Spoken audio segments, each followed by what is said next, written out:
Hi friends, வணக்கம் எல்லாருக்கும். இன்றைக்கி நான் என்ன பேச போகிறேன்னா, நான் வந்து எனக்கு கேட்டது, பார்த்தது, எனக்கு தெரிஞ்சது அதை பற்றி பேசலான்னு இருக்கிறேன் நான். இப்போ நீங்கள் உங்கள் வீட்டில் யாராவது ஏதாவது பிரச்சனை இருந்ததுன்னு வச்சுக்கோங்களேன், உங்கள் சொந்தக்காரங்க கீழே போயிட்டு பேசாதீங்க. உங்கள் பிரச்சனையை வந்து உங்களுக்குள்ளே தீர்த்துக்கோங்க. ஒரு சும்மா இன்ஃபர்மேஷன் கூட நம்ம இப்போ வந்து சொந்தக்காரங்களை பார்த்து பேசலாம்னு சொல்லிட்டு ஒரு இன்ஃபர்மேஷனுக்கு சொல்லலான்னு வச்சுக்கோங்களேன். அவங்க என்ன நினைப்பாங்க தெரியுமா?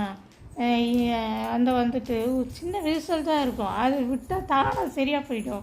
ஆனால் அந்த விரிசல் என்ன பண்ணுவாங்க தெரியுமா? பெருசாக்கி அதை நோண்டி அந்த இது பண்ணி அந்த செவரையை பிரித்து தனித்தனியாக ஆகிடுவாங்க. அது போல் சொந்தக்காரங்க தான் இந்த உலகத்தில் நிறைய பேர் இருக்கிறாங்க.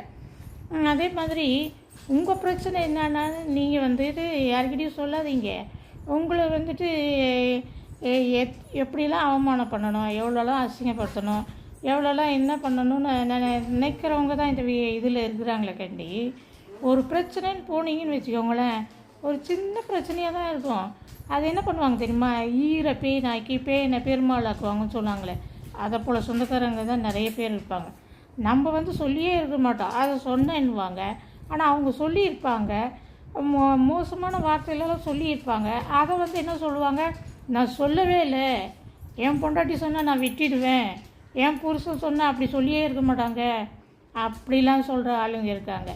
அவங்க முன்னாடி நீங்கள் தலை நிமிர்ந்து வாழணுன்னா எந்த பிரச்சனையாக இருந்தாலும் டோன்ட் கேர் மாஸ்டர்னு விட்டுட்டு போயிட்டே இருங்க. அந்த பிரச்சனை தன்னால் சரியாகும். உண்மை நேர்மை உங்ககிட்ட இருந்ததுன்னு வச்சுக்கோங்களேன், நீங்கள் எந்த தப்பு செய்யலைன்னு வச்சுக்கோங்களேன், அது வந்து அந்த பிரச்சனை வந்துட்டு அவங்க பண்ணிட்டு போனாங்க பார்த்தீங்களா, அவங்க பிரச்சனை பண்ணிட்டு போனாங்க பார்த்தீங்களா, அவங்க மனசில் வந்து புட்டும் நம்ம செஞ்சது தப்பு அப்படின்னு சொல்லிட்டு. ஆனால் இன்னொரு விஷயமும் நான் சொல்கிறேன், யாரை நம்பி நீங்கள் வாழாதீங்க. உங்களுக்காக, உங்கள் சுயமரியாதைக்காக நீங்கள் கொஞ்சம் பணம் வச்சுக்கோங்க.